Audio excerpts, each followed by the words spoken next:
Santo Agostinho. Livro 7. Capítulos 15, 16, 17, 18, 19 e 20. Confissões. Capítulo 15. Deus e a criação. Contemplei depois as outras coisas, e vi que deviam a ti sua existência, e que todas estão contidas em ti, não como em um lugar material, mas de modo diferente. Conservas todas elas em tua verdade, sustentadas na tua mão. Todas as coisas são verdadeiras enquanto existem, e só é falso que julgamos existir, mas não existe. Também vi que cada coisa adapta-se não só a seus lugares, mas também a seus tempos, e que tu, que és o único eterno, não começaste a agir depois de infinitos espaços de tempos, porque todos os espaços de tempo, passados ou futuros, não teriam passado nem viriam se tu não agistes e não fosses permanente. Capítulo 16. Onde está o mal? Entendi por experiência que não é de admirar que o pão seja enjoativo ao paladar enfermo, mesmo tão agradável para o paladar sadio, e que olhos enfermos considerem odiosa a luz, que para os límpidos é tão cara. Se tua justiça desagrada aos maus, muito mais desagradam a víbora e o caruncho, que criaste bons e adaptados à parte inferior da tua criação, com a qual também os maus se assemelham, tanto mais quanto mais diferem de ti. Assim como os justos se assemelham às partes superiores do mundo, na medida em que se assemelham a ti. Indaguei o que era a iniquidade, e não achei substância, mas a perversão de uma vontade que se afasta da suprema substância, de ti, meu Deus, e se inclina para as coisas baixas, e que derrama suas entranhas, e se entumece exteriormente. Capítulo 17. Caminho para Deus. Admirava-me de já te amar, e não há um fantasma em teu lugar, mas não era estável no gozo de meu Deus. Era arrebatado a ti por tua beleza, e logo afastado de ti pelo meu peso, que me precipitava sobre a terra a gemer. Meu peso eram os hábitos carnais, mas tua lembrança me acompanhava. Nem absolutamente duvidava da existência de um ser a quem eu devia me unir, embora não estivesse apto para esta união, porque o corpo, que se corrompe, sobrecarrega a alma, e a morada terrena oprime o espírito carregado de cuidados. Estava certíssimo de que tuas belezas invisíveis se descobrem à inteligência desde a criação do universo, por meio de tuas obras, bem como teu poder eterno e tua divindade. Buscava saber de onde me vinha minha faculdade de apreciar a beleza dos corpos, quer celestes, quer terrenos, e o que me permitia julgar rápida e cabalmente das coisas mutáveis. Quando dizia, isto deve ser assim, aquilo não deve ser assim. Procurando a origem de minha faculdade de julgar quando assim julgava, achei a eternidade imutável e verdadeira, acima de meu espírito mutável. E gradualmente, fui subindo dos corpos para a alma, que sente por meio do corpo, e dela a sua força interior, a qual os sentidos comunicam às coisas exteriores, que é o limite alcançado pelos animais. Daqui passei para o poder do raciocínio, ao qual cabe julgar as percepções dos sentidos corporais. Por sua vez, julgando-se sujeito a mudanças, levantou-se até a sua própria inteligência, e afastou o pensamento de suas cogitações habituais.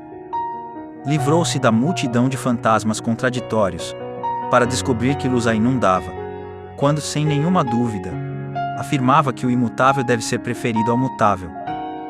E também de onde lhe vinha o conhecimento do próprio imutável, porque, se não tivesse dele alguma noção, nunca o preferiria ao mutável com tanta certeza.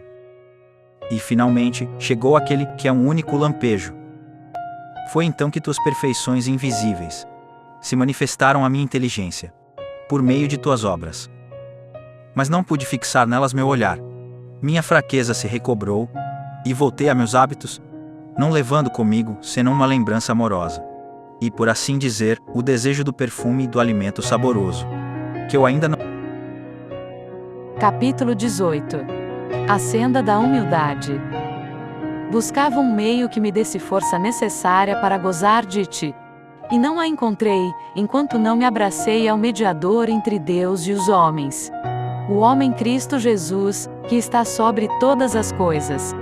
Deus bendito por todos os séculos, que chama e diz: Eu sou o caminho, a verdade e a vida. Ele une o alimento à carne. Alimento que eu não tinha forças para tomar, porque o Verbo se fez carne, para que tua sabedoria, pela qual criaste todas as coisas, fosse o leite de nossa infância. Não tendo humildade, eu não possuía Jesus, o Deus da humildade, e não atinava o que nos poderia ensinar sua fraqueza. Porque teu Verbo, verdade eterna, dominando as criaturas mais sublimes da tua criação, levanta-se as que se lhe sujeitam, e, nas partes inferiores, construiu para si, com o nosso lodo, uma humilde morada. Assim faz para humilhar e arrancar de si mesmos aqueles que deseja sujeitar e atrair, curando-lhes a soberba e alimentando-lhes o amor, para que, confiando em si, não se afastem para mais longe. Pelo contrário, que se humilhem, vendo a seus pés a humildade de um Deus, que também se vestiu de nossa túnica de carne, e cansados, se prostrem diante dela para que, ao se levantar, os exalte. Capítulo 19. A doutrina do Verbo. Mas eu então julgava de outro modo. Considerava meu Senhor Jesus Cristo apenas um homem de extraordinária sabedoria, a quem ninguém poderia igualar. Sobretudo seu miraculoso nascimento de uma virgem, que nos ensina a desprezar os bens temporais para adquirir a imortalidade. Parecia-me ter merecido, por decreto da providência divina, uma soberana autoridade para ensinar os homens. Mas nem suspeitava o mistério que se encerra nestas palavras: o Verbo se fez carne. Somente conhecia, pelas coisas que dele nos deixaram escritas, que comeu, bebeu, dormiu, passeou, que se alegrou, se entristeceu e pregou, e que essa carne não se juntou a teu Verbo senão com alma e inteligência humanas. Tudo isso sabe quem conhece a imutabilidade de teu Verbo, que eu já conhecia quanto me era possível, sem que disso nada duvidasse.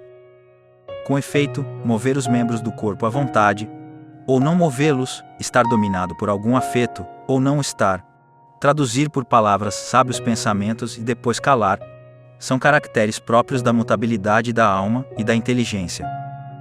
Se esses testemunhos das Escrituras fossem falsos, tudo mais correria o risco de ser mentira, e o gênero humano não teria mais nesses livros a fé, condição de salvação. Mas como são verdadeiras as coisas nela escritas, eu reconheci em Cristo um homem completo, não somente o corpo de um homem, ou um corpo sem uma alma inteligente, mas um homem real, que eu julgava superior a todos os outros não por ser a personificação da verdade, mas em razão da singular excelência de sua natureza humana, e de uma mais perfeita participação na sabedoria. Alípio, porém, pensava que os católicos, crendo em um Deus revestido de carne, entendiam que em Cristo, além de Deus e da carne, não havia alma humana, e não julgava que lhe atribuíssem inteligência humana. E como estava bem persuadido de que os atos atribuídos tradicionalmente a Cristo não podiam ser senão obras de uma criatura cheia de vida e de inteligência, Alípio se aproximava com certa relutância da fé cristã. Mas depois, ao saber que este erro era próprio dos hereges apolinaristas, aderiu alegremente à fé católica. De minha parte, confesso que só aprendi mais tarde a diferença de interpretação das palavras "o Verbo se fez carne", entre a verdade católica e o erro do Fotino, bispo de Sírmio. Afirmava que o Verbo não havia sido filho de Deus até encarnar-se nas entranhas da Virgem Maria, negando toda a união substancial entre a natureza humana e o Verbo divino. A reprovação dos hereges põe às claras o pensamento da tua Igreja, e o que esta considera como doutrina sã. Convém, pois, que haja heresias, para que os fortes se distingam entre os fracos. Capítulo 20. Do platonismo às Escrituras. Depois de ter lido aqueles livros dos platônicos, induzido por eles a buscar a verdade incorpórea, começaram a se tornarem patentes, por meio de tuas obras, tuas perfeições visíveis. Repelido para longe de ti, compreendi em que consistia essa verdade, que as trevas de minha alma me impediam de contemplar.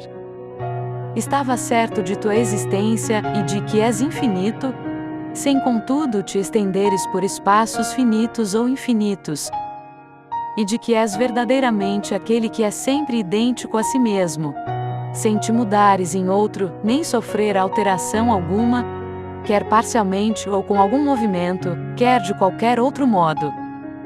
E de que tudo mais vem de ti, pela única e irrefutável razão de que existe. Tinha certeza de todas estas verdades, mas me achava ainda demasiado fraco para gozar de ti. Tagarelava muito, como se fora competente nisso, mas se não procurasse o caminho da verdade em Cristo, nosso Salvador, não seria perito, mas perituro. Já começava a querer parecer sábio, cheio de meu castigo, e não chorava, mas orgulhava-me com a ciência. Onde estava aquela caridade erigida sobre o alicerce da humildade, que é Cristo Jesus? Ou talvez me ensinariam aqueles livros? Creio que quiseste que com eles me encontrasse antes de meditar nas tuas escrituras, para que fichassem em minha memória os afetos que nela experimentei. Depois, quando encontrasse em teus livros a paz do coração, sarada com tuas mãos as feridas de minha alma, pudesse discernir e perceber a diferença entre presunção e humildade, entre os que veem para onde se deve ir, e não veem por onde se vai, nem o caminho que conduz à pátria bem-aventurada, não só para contemplá-la, mas também para habitá-la. Porém, se me tivesse instruído em tuas sagradas letras, e em sua intimidade tivesse experimentado na doçura, para depois conhecer os livros dos platônicos, talvez eles me arrancassem dos sólidos fundamentos da piedade. Ou, se eu tivesse persistido nos sentimentos salutares nelas auridos, talvez julgasse que só por esses livros se poderia chegar ao mesmo proveito espiritual.